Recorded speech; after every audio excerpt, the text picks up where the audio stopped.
adlaw ninyong tanan. Ako na sa dinyong Auntie Lira o karon natay suwat magtatampo nga pamilya. Kay tanan ako. Dili ni first time nako nakadungog ingon ani nga story. Actually common ni siya and kuan ni siya shocking. Oo na sa tanan. Iguan din ako may adlaw ninyong tanan. Labi na gyud sa mga taga-tunghaan ug sa akong mga salingan, hi ninyo. Og hi sad sa tanan akong mga friends.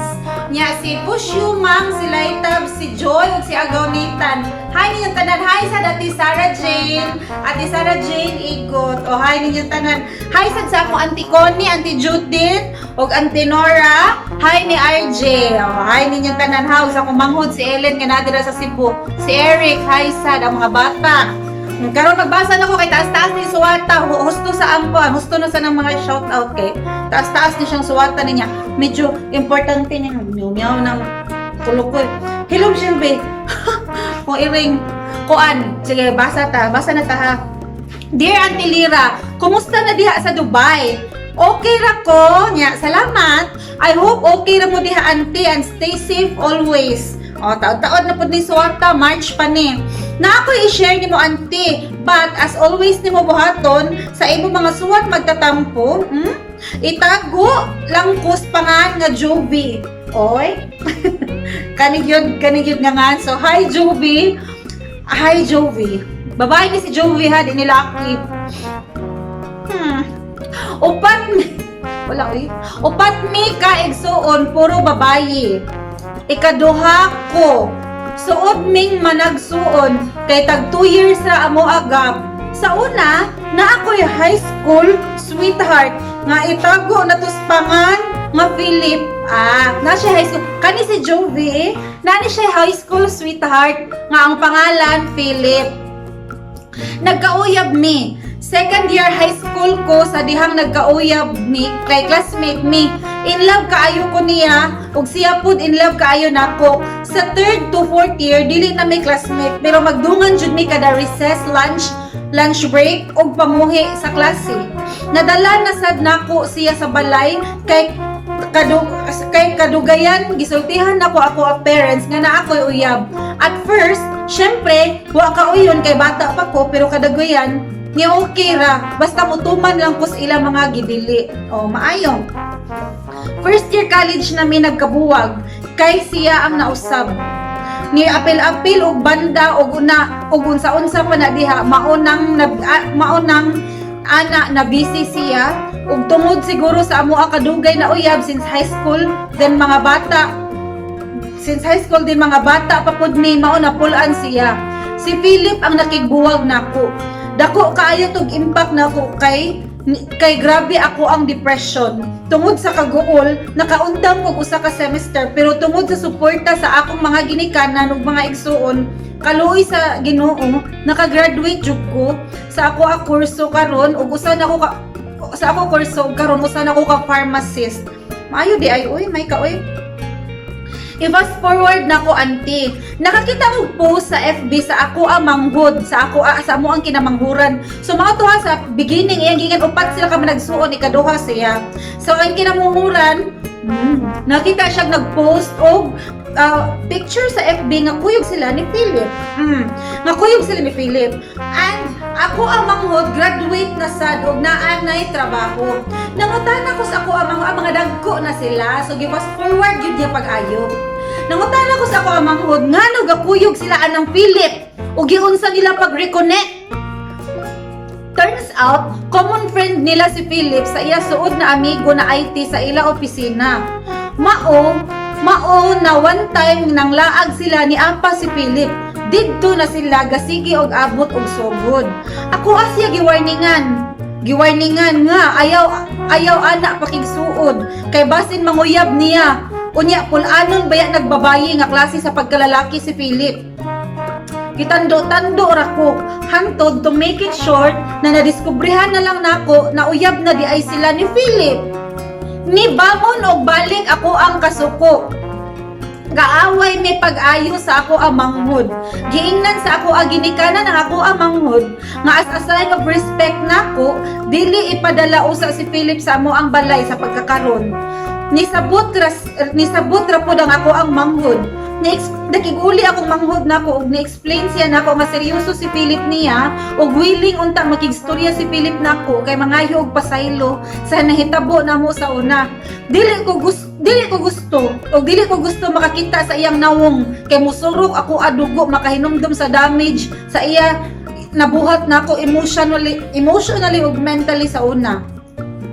Basin magtuo ka auntie ha nga in love pa ko niya. Dili auntie, na ako'y uyab pud. Ako og palabyon lang namo ang usa ka tuig sukad gikasal amo ang kamagwangan bago pag gikasal ilang kamagwangan. Musunod na sad mig pakasal. Gatigom pasad ni mauigo ra pud ang paghuwat. Ang ako alam dili jud ko gusto nga si Philip mapart sa amo ang pamilya. Ang ako apod manghod tanga. Kahibaw sa nahitabo namo nagpadala gihapon anang Philip. Wala joy laing lucky si Philip Ragyud. Auntie, please kung hatag sa imo opinion. Ayaw ko i-judge.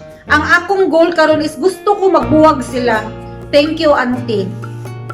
Jovi, kanang kuan, ay gusto ko sa ako itambag nimo ha. Anisay lang man niya, napada makagsuwat nako. So, pagguwa sa ko sa akong opinion, nakasabot ko nga napasakitan kapag ayo ni Philip sa una Jovi, pagkabuwag ninyo, first year college pa mo, which is pila na katuig ang labay, kunya mga bata pa pud mo ato.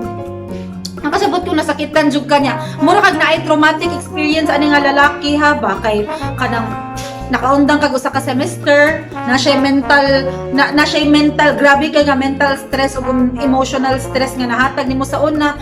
Kaso lang sa una pa man gudto. Kana man mga laki, basta ingon anak, kakita mo mga babae po, kanang mga bata pagita, basta ma-in love ta, tudo-tudo, magdaot ang mauna na atong kalibutan. Ang kanang mga laki lahi, lisan kay na sila anang ingon anak, basta batanon pa na sila niya, gusto pa na sila ma-explore. Bata pa to si Philip ato, nagbanda-banda, anak, dili pa yung relasyon niya, ikaw rin gaingon, sa inyong kadugay, siguro napulaan si Philip, di ba? Kay, ang naong siguro ni Philip, narani mo sa una, anak, kamo sige kuyog niya, nakahuna-huna siguro siya nga, dako pa kay ang kalibutan para iseto lang niya nimo atong panahon na, di ba? Which is, dili man po ingon nga, di ko makaingon nga sayo si Philip, di po ko makaingon nga kuan. Ang imo ay sa imong kalibutan ato, nahatag jud nimo tanan ni Philip. Karon, ang imong manghod og si Philip, lahi pod na siya story sa inyohan ni Philip. Wala na ga, doesn't mean, wala na ga imply nga abi ka mo ni Philip, wa nag-ayo ang inyong love story, wala nag-ayo ang inyong sitwasyon sa una, but pasabot ana mo si mahitabo sa imong manghod. Kay si Philip karon lahi na, di ba? Imong manghod ikaw na nakitrabaho niya. Ingon ka, tag 2 years inyong gap. So, 4 years sa imong gap sa imong manghod. So, medyo guwang-guwang na sa imong manghod. Si Philip, kabatch man mo, di ba? So, I think, nanasa din sa saktong edad si Philip. Lahi, nagpaminsar ang utok, ni Philip. Dili pareha sa una nga, puro lang banda-banda, puro lang kon. Basta siya seryoso siya sa imong manghod, di ba? Kunya, sa gikaingon pa sa imong manghod nga, seryoso na si Philip niya. Di ba sa imong gaingon, tanga imong manghod. Di sa siguro, si Philip willing mag-istorya ni mo Jovi kay mga yung pasaylo. Di ka mo storya kay ni bangon, pinanimo pa ni bangon o balik ang imong kalagot. Kanang siguro panahon na para mumugon ka. Kay di ba padung naman ka magpakasal, siguro kailangan na nila mo i-let go imong mga karaang kasuko.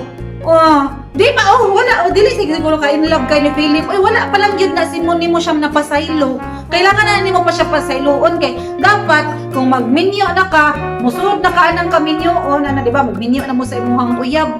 Dapat na let go na nimo imong tanang fast. Wala na kay kalagot sa tanan nimong ex. Nagkalagot ni tanang ex. Maski unsa na ka dako ang sala sa imong ex nimo, wala naman na ex ganing ginatawag kay past gani kay past. So let go na kay bati man kay namusud kag kaminyoon unya napakay kalagot sa imong ex kay so manay napakay hangover ana di ba? Pautan na ra gud imong fiancé, di ba? Same sa niya isulti nga dapat na nimo pasayloon si Philip unya. Let go na nimo manghud tiguwang na. Di na nimo kailangan warningan kay sa gikaingon ko pa, lahi ang inyong sitwasyon ni Philip kay mga bata pa mo ato. Lahi sad ang sa imong manghud. Dili man siguro na ingon matawag og pulanon si Philip kay mo gingon nga giwarning nga nimo kay pulanon siya babay. Siguro dili ikaw ang priority ni Philip sa una. Karon si Philip naana siya sa mature na siya nga stage. Siguro yan, huwas na siguro ng banda-banda. Mao na nga, ang iyang focus na karon kay ang magpangita na og kanang musettle na ba anak. Kung unsa man gani si mahitabo sa imong manghod, ibutang ka na lang si Philip ug ana usab. Binuangan imong manghod. O ay mahayon imong manghod. Di ba? Kay wa siya naminaw nimo, ana wata ka ba sakto ka, di ba? So ang imong manghod makaingon awa yun day wala gyud nagkuha og warning si ate. Pero until then, wala pa man ang mahitabo.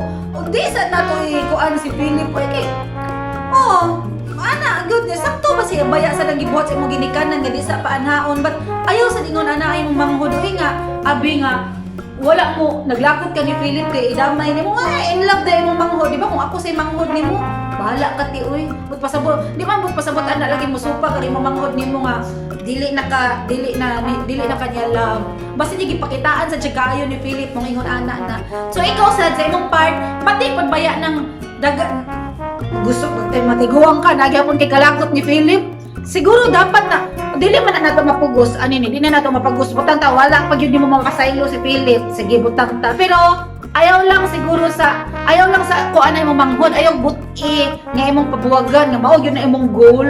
Dan ka evil pug ka goal uy. ayaw lang na siya imo ang panata kanang imong buwagon imong manghod, but ayaw sa ipugos imong kaugalingon nga pasayloon nimo si Philip kay di ba ya na dili man na pangayoon ang forgiveness ihatag man na. So karon kung dili pa nimo mahatag, ayaw sa kuwaig kalipay imong manghod kay total kung ilaron siyang Philip sakto katanga gyud ay siguro siya mawa siya kabantay. Wala ba di ba? Pasag dili yung manghod oy, let her fly. Iyahan na ng life. Unya, sakto sa dire. Unya, dili pa panahon si Philip sa inyo, mintres na ka niya, magminyo naman ka. O siguro kung mulahi na ka sa inyo, buklod na ka, kay magminyo na ka. O pwede naman to si Philip, ana.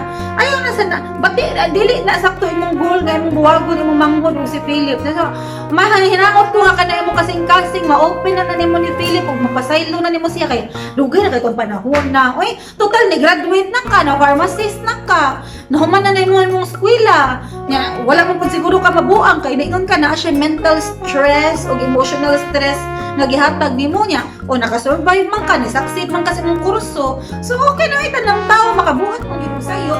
Usa na si Philip nga dako siya sala nimo. Sa luan na pud na kay dugay-dugay na pud tong panahon na, di ba? Pati sa kapoy kay naikutas kay na sa atong mahimsog nga dughan oy nga kung naatay kalabutan, di ba? So pasaluan na si Philip. O kamo dira, kamo mga followers, pwede sa kong buhatag sa inyong opinion sa comment kay kanain nyo basahon man day na sa mga nagpadana kog suwat. So kuan na diha ibutang na inyo ang mga opinion dira sa comment. Okay na koy bugas. Sa sunod na sad nato nga suwat pagtatampo na ako'y nisuwat og balik na ko si Kuya D. Si Kuya D ni nisuwat din ako siya mga last year man siguro niyo. Basta mga niaging buwan na siya follow up letter. So basahon ta na sa suwat na tong sunod na to suwat magtatampo ha. So kanina sad ni inyong Auntie Lira. Salamat sa pagtan-aw. Sa sunod na sad. Bye.